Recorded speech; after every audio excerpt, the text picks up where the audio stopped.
জশ্নে জুলুস, র্যালি, আলোচনা সভা, মিলাদ ও দোয়া মাহফিলের মধ্য দিয়ে ঈদে মিলাদুন্নবী পালন হয়েছে দেশের বিভিন্ন জায়গায়। চট্টগ্রামের ১৬ শহরে জামিয়া আহমদিয়া সুন্নিয়া মাদ্রাসা থেকে বিপুল লোকের অংশগ্রহণে জশ্নে জুলুস বের হয়। এতে নেতৃত্ব দেন সৈয়দ মোহাম্মদ সাবির শাহ। জুলুসকে কেন্দ্র করে বিভিন্ন সড়ক মোড়ে সুসজ্জিত তোরণ করা হয়। নারায়ণগঞ্জে জশ্নে জুলুসে নেতৃত্ব দেন বাংলাদেশ আহলে সুন্নাত ওয়াল জামাতের সভাপতি ও বাংলাদেশ ইসলামিক ফ্রন্টের চেয়ারম্যান সৈয়দ বাহাদুর শাহ মোয়াজ্জেদি আল আবেদি। শহরের নিতাইগঞ্জ বাইতুল ইজ্জত জামে মসজিদের সামনে থেকে শোভাযাত্রা বের হয়ে বিভিন্ন সড়ক ঘুরে আসে। সিলেটে জশ্নে জুলুস করেছে গাউসিয়া কমিটি। হযরত শাহজালাল রহমতুল্লাহ আলাহির মাজার প্রাঙ্গণে দোয়ার মাধ্যমে শুরু হয় জশ্নে জুলুস। শোভাযাত্রা, হামনাদ, গজল ও আলোচনা সভার মধ্য দিয়ে ঈদে মিলাদুন্নবী উদযাপন করা হয়েছে রংপুরে।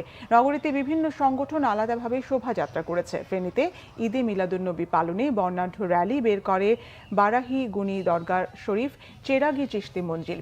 শোভাযাত্রার নেতৃত্ব দেয় দরবার শরীফ। খাগড়াছড়ি আহলে সুন্নাত ওয়াল জামাতের আয়োজনে খাগড়াছড়ি কেন্দ্রীয় ঈদগাহ মাঠ থেকে জশ্নে জুলুসের র্যালি বের করা হয়।